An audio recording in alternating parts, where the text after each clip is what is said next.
Hi mga palangga, look at that. What a beautiful sunset. Okay, at syempre what a beautiful alindog. At gusto ko sana lumabas na kayo sa inyong mga tahanan at manindigan.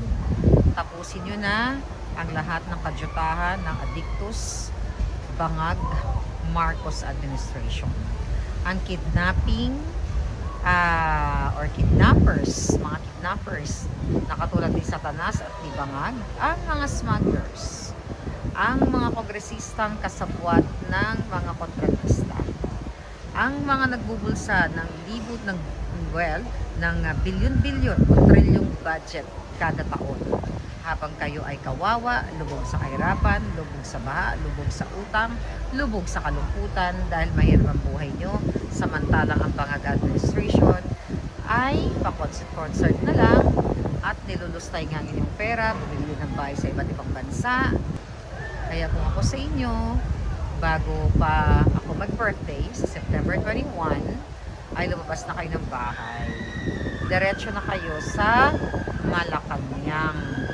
Diyan kayo magprotesta.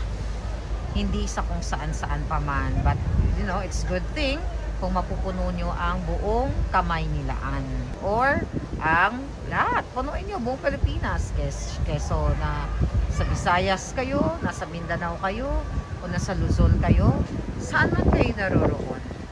Gawin nyong dagat ng katauhan o dagat ng mga tao ang kalsada ng Pilipinas para ipakita ninyo na tama na sa pagiging Addictus Benedictus na presidente. Sobra na po ang ginagawa nilang pagnanakaw sa pera ng bayan. Walang kapatawaran ang ginawa nila. Sabi ko nga, kulang ang pitay sa kanila. Putuli na ang mga sungay dahil hanggang sa kaduluduluhan ng kanilang angkan ay magnanakaw yung mga yan.